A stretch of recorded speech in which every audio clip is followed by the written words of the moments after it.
السلام عليكم ورحمة الله وبركاته. داوديال kusoo dhawaada dalab media waxaan idin la wadaagi doonaa shirweyne xasaasi ah oo mucaaradka uga furmay magaalada Muqdisho koox Soomaaliya oo weerar ku qaaday doon Iiraan laga leeyahay maxaa dhacay weerarkaasi kadib halkan ayaan sidoo kale idin kula wadaagi doonaa waxa kale oo aad maqli doontaan Soomaaliya oo magac cajiib ah u bixisay ceelka shidaalka laga qodayo dalkeena soo dhawaada haddii aad inagu cusub tahay channelka subscribe inoo saar muuqaalka inoo like garay asxaabtaada la wadaag aragtidaada inoogu soo gudbi qaybta faallada mahadsanidin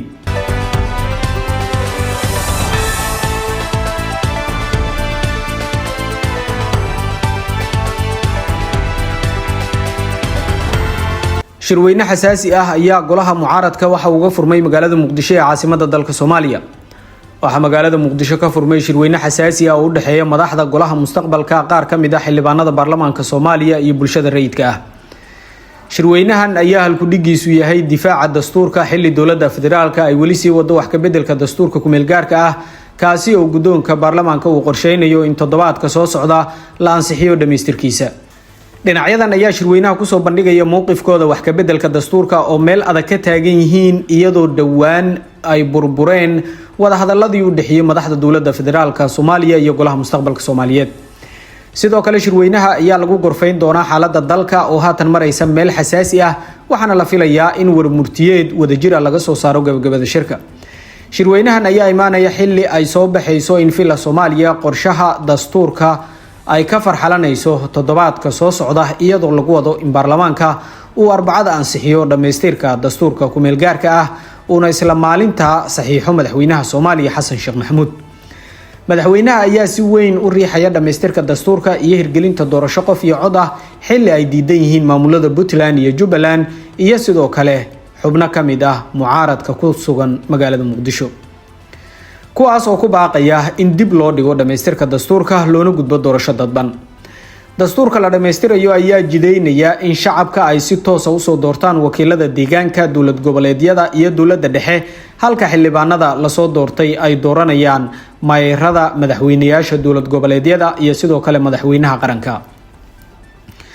golaha mustaqbalka Soomaaliyeed oo ah mucaaradka ugu xoogan ee dalka xilligan ayaa mar hore waxa ay qaadaceen wax ka bedelka dastuurka iyo hanaanka doorashada qof iyo cod ee uu doonayo madaxweyne Xasan Sheekh Maxamuud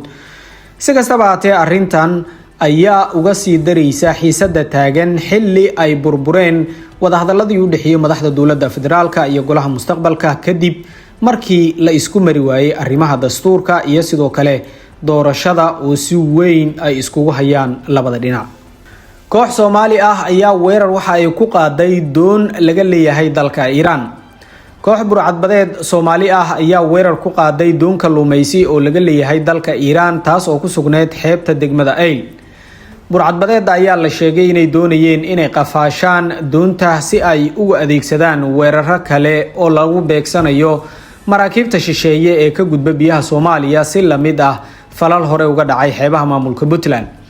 balse kooxda weerarka qaaday ayaa iska caabin xoogan waxa ay kala kulantay ilaalo saareed doonta waxaana la soo warinayaa khasaare ballaaran oo soo gaaray kooxdii weerarka soo qaaday oo tiradooda lagu qiyaasay ilaa 10 wararka aan helayno ayaa sheegaya in hal nin oo ka tirsan kooxda burcadbadeeda ah uu ku dhintay iska horimaadka halka laba kale ay ku dhaawacmeen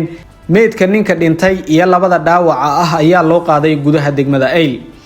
ilaalada saarneed doonta kalluumaysiga ah ee laga leeyahay Iiraan ayaa la sheegay in qaarkood ay Soomaali yihiin si kastaba haatee ciidamada ammaanka maamulka Puntland ayaa markii dambe la wareegay doontii ay wateen burcadbadeeda oo ku soo caariday xeebta ciidamada ayaa gacanta ku dhigay laba ka mid ah eedeysanayaasha oo dhaawac qaba iyo sidoo kale wadihii doonta dhacdadan ayaa ku soo beegmaysa iyadoo horay afduub loogu geystay markab kalluumaysi oo Shiinaha laga leeyahay kaas oo lagu qafaashay meel u dhow xeebaha Bandarbayle ee gobolka Bari xeebaha Puntland ayaa bilihii u dambeeyay mar kale noqday goob ay ku soo laba kacleeyeen falalka burcadbadeeda taas oo sii kordhisay walwalka amni ee maraakiibta adeegsada marinbiyoodka Soomaaliya ayaa magac cajiib ah u bixisay ceelka shidaal ee laga qodayo dalka Soomaaliya ayaa si rasmi ah ugu dhawaaqday in ceelkii ugu horeeyay ee shidaal laga qodi doono badeena loo bixiyo magaca curad koobaad sida uu shaaciyay wasiirka batroolka iyo kheyraadka macdanta Daahir Shiine Maxamed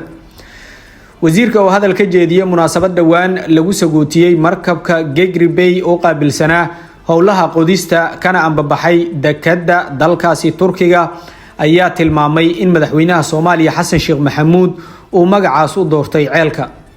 wuxuu yiri maanta waxaan u joognaa ambabixintii markabka shidaalka qodi lahaa ceelka ugu horeeya ee uu madaxweyne Xasan Sheekh Maxamuud ugu magac daray Curad Kow.